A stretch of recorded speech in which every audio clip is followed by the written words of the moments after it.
Hello everyone. Welcome to Happy Science Meditation Seminar. I'm Bob Imai, Minister of Happy Science. Thank you for joining us today. First of all, let us recite Prayer to the Lord.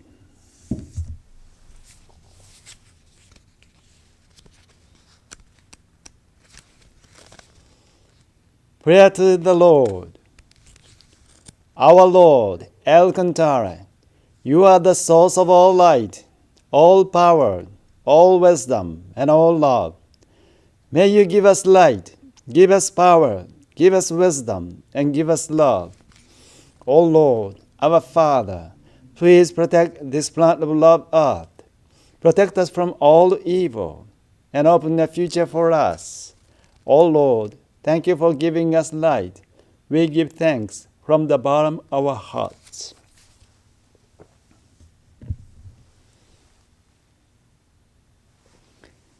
Thank you again for joining us today. Today, we are going to study this book, Rojin, chapter 3.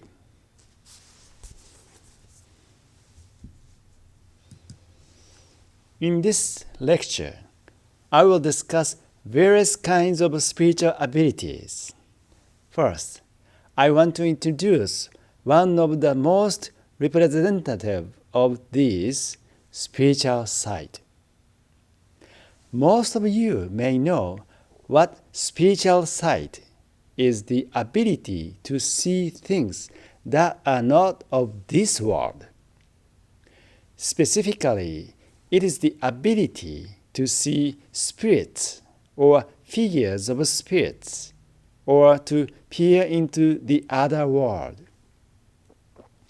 In some cases, it involves the ability to have a vivid vision of scenes from the future, and in other cases, scenes from the past. It can be said that spiritual sight is actually seeing things with the mind's eyes. In considering what can trigger one to acquire spiritual sight, I believe ultimately that this spiritual ability is based on spiritual sensitivity. Spiritual sight can start with being able to perceive the aura of a living person. If you look around the head of the person, you would see a pale light, a glow radiating out of it. In the second stage of having spiritual sight, you would be able to see spiritual forms more clearly. At this stage, not only would you be able to see a person's aura, but also their guardian spirit, and in the case of the possession, the entity that is possessing the person.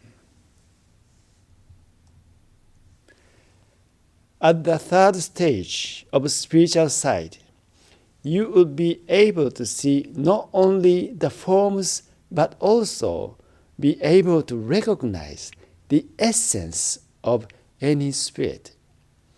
What is the nature of the spirit? What does it think? What is its intention? Upon encountering the spirits, you would be able to distinguish these points in clear detail. This is the ability called kanjizai that can be exercised at this stage. This is the first of the spiritual abilities, spiritual sight.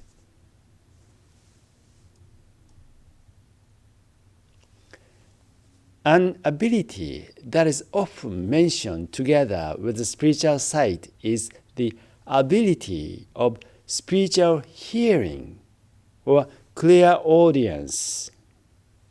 It is the ability to hear the voices of spirits. There can be two types of spiritual hearing. The spiritual hearing of external sounds or voices coming from outside of you is primarily caused by spiritual disturbances and is often the whispering of evil or low-grade spirits. It is like a whispering into one's ear. If it is a real spiritual hearing, it will not sound like a whispering. Rather, the words come from deep within your chest. Real spiritual hearing is what you can hear, a message resonating from within your chest, from inside your body. In this way, such words express truthfulness and sincerity. The next ability, that of special speech, can, in a broad sense, be included with the ability of spiritual hearing.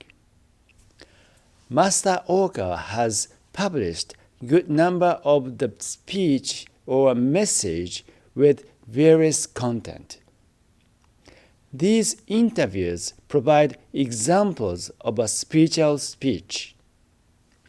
Spiritual speech is a situation in which spirits are allowed to speak using the voice of a particular person.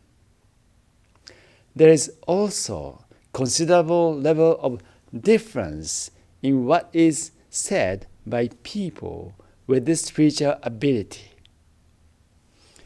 Examples of low-level spiritual speech are those messages from the various spirits that take over psychic's voice and speak through them. In many cases, there are a variety of animal spirits than being given voice. However, attuned to high spiritual levels or to high spirits would be extremely difficult.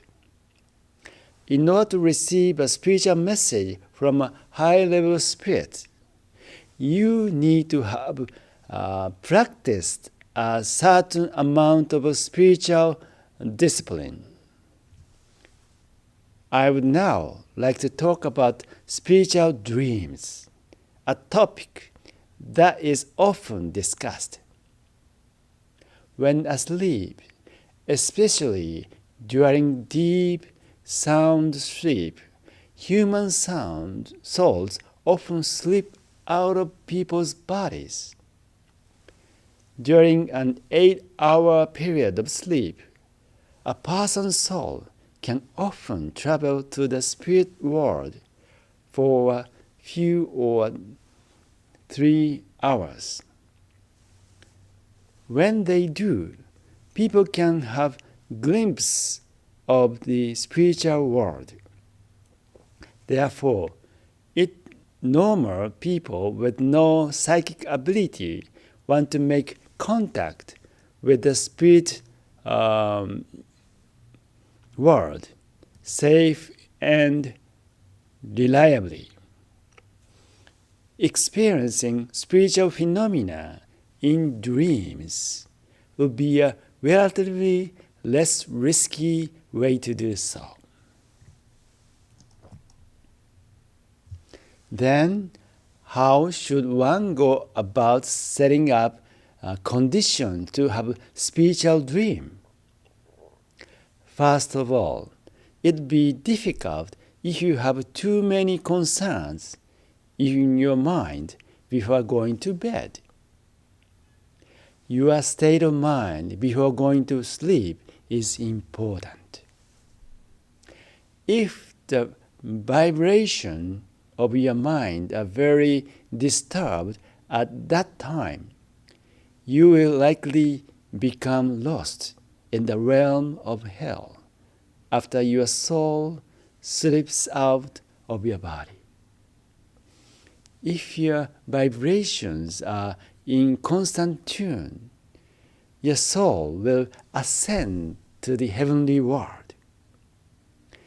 When you may receive revelation or guidance in a variety of ways, in that sense, your state of mind before sleep is an important condition in order to have a spiritual dream, and it is necessary to meditate to center your mind before going to sleep. It be important to reflect on you upday or to practice meditation. When you fall asleep in this state, your mind is usually directed to the heavenly realm, and you can often speak with your guardian spirit. Therefore, if you wish to talk to your own guardian spirit, you should make sure to harmonize your mind by looking back on the day in self-reflection. With the prayerful request, please, my guardian spirit, give me answers to my concerns and problems, said before going to sleep, you will surely receive replies in your dreams. Next, I would like to talk about foresight. Spiritual ability and foresight are closely bound together. It is often noted that people who have spiritual abilities can somehow see what will happen in the future. It is also said that spiritual know people's destinies beforehand. This issue of spiritual ability and foresight is also quite a difficult one.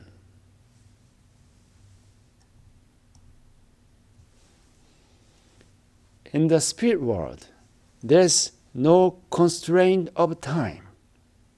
It means that there is no such thing as a 24 hours period that is measured by a clock.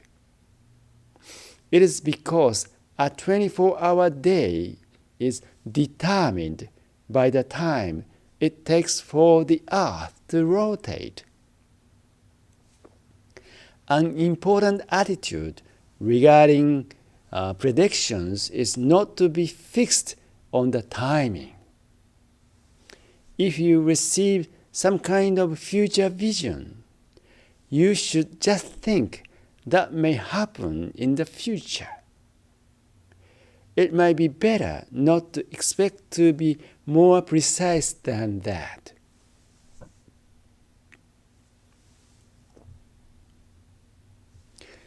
To end this lecture, I like to include the astral projection. Astral projection is an outer body experience in which the soul separates from the body and is available to wander in the other world. Aura projection can, in a sense, be experienced by almost everyone. This is because we can visit the spiritual world during sleep period. Using this as a premises, it can be said that nearly everyone might have experienced astral projection and has the potential to be a psychic. However, in order to perform astral projection frequently, one needs the support of one's own guardian and guiding spirits. Without their protection, there is extreme peril.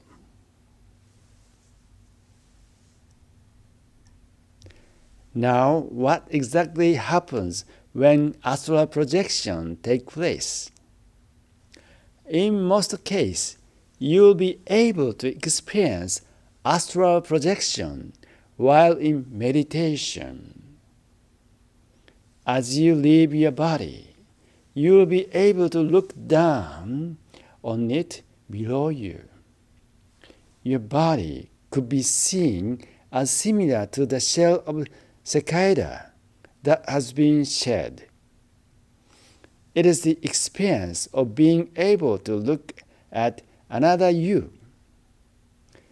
It is the experience of being able to look another you. Now let us practice astral projection in meditation. In order to visit heavenly world, first let us attune our vibration of the mind to the higher one by obtaining the state of egolessness. Firstly, let us recite prayer to guardian and guiding spirit.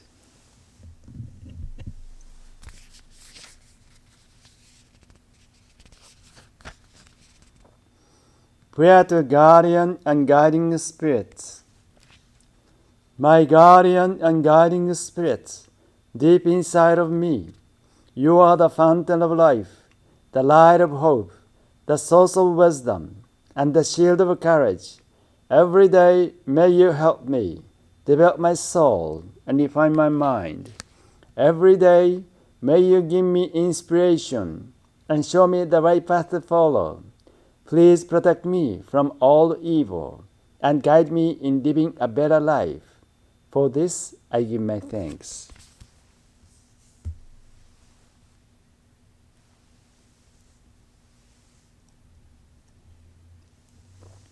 Now let us begin. Please sit straight and relax your neck and shoulder.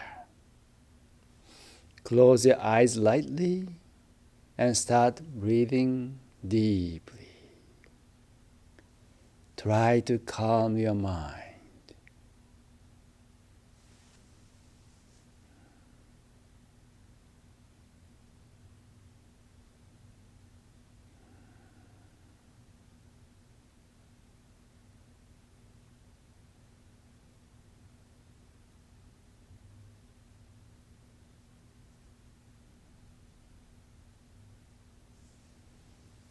Just like the teaching of Buddha, you essentially have no ego.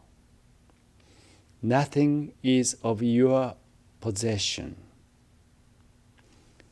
The ego, who is clinging to worldly attachment, is not your essential self.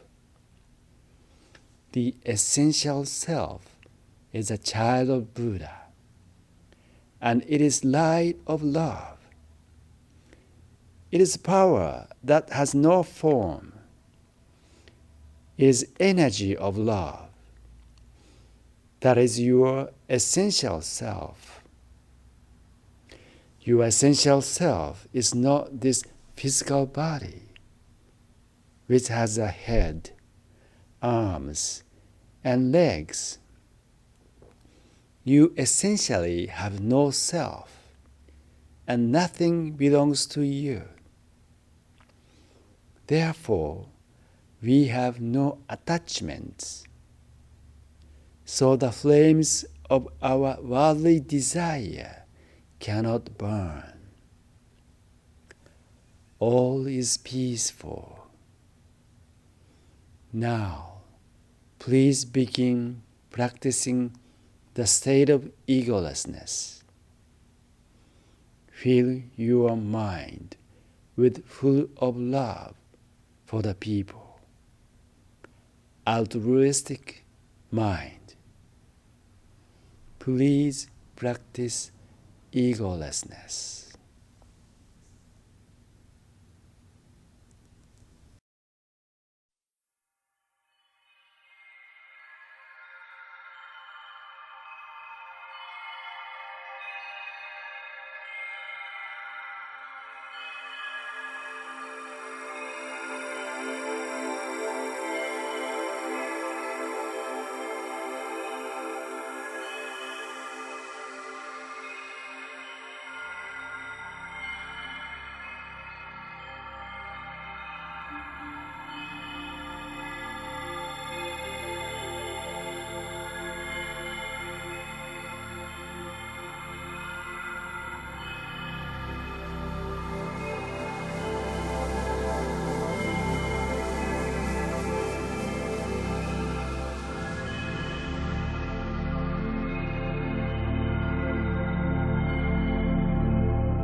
Please end the meditation.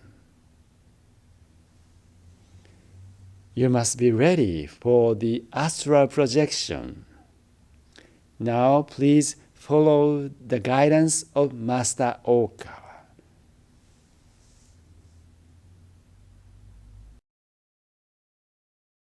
Now, let's move on to the next stage.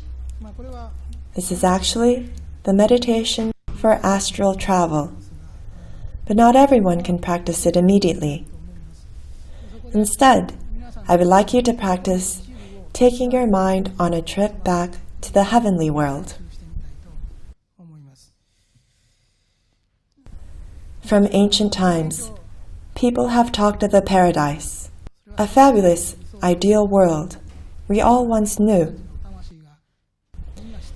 We all have a memory of having lived there, but our present selves have long forgotten that.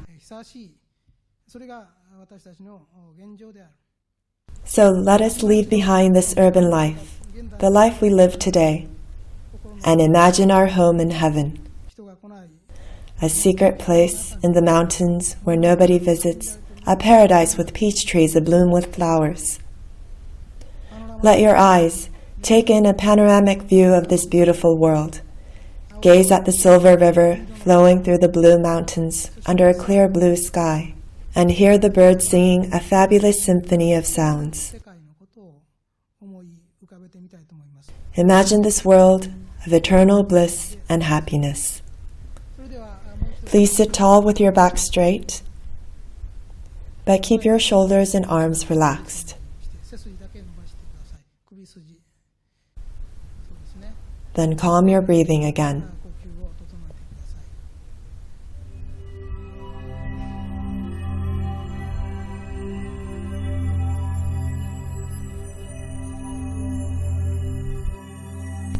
In this posture, now journey off towards the world you came from, the world you once belonged to.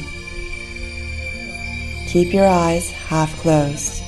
Each one of you has a home in heaven, a place you came from. Try to see this place. Look at what it is. The guardian spirit of each one of you, please show them their home in heaven. Guardian spirit of each one of you, show them where they came from.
Now quietly open your eyes.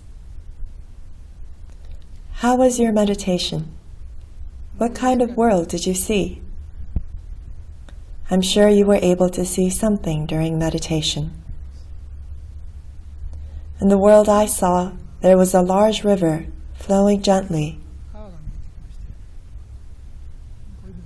On the river, there was a bridge, and the center of that bridge gradually grew up and transformed its shape into a circle. Then the circle swiftly rose upward towards the spiritual sun high above, and then became one with it.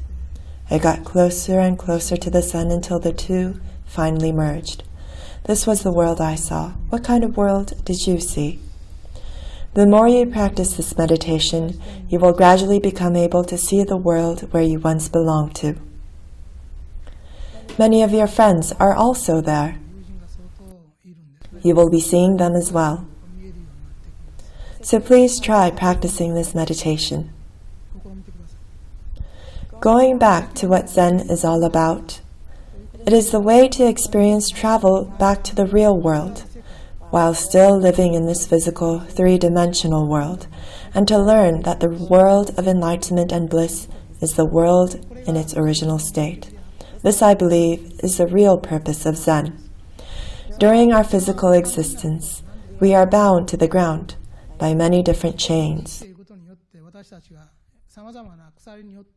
The most essential thing in Zen meditation is to sever those chains and become free in the truest meaning.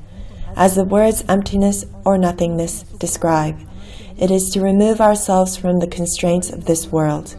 Humans are bound up by the restrictions of this world, so at the very least, during meditation, let us set ourselves free from all of these worldly attachments and travel far into an infinite world. This is another way to remove our pains and sorrows. If it is difficult for you to practice self-reflection, you can cut away your daily worries and pains through a meditation such as this.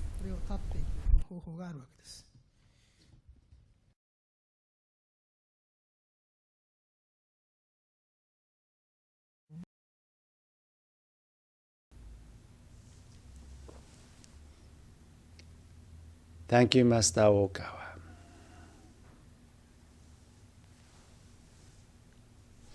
How was your astral projection?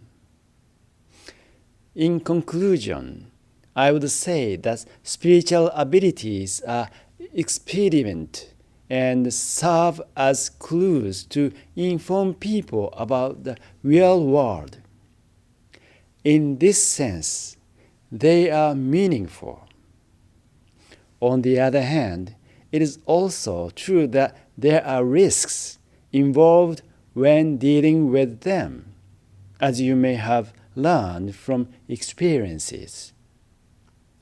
Therefore, if you are a person on some kind of mission and have the spiritual ability, you must use it very carefully.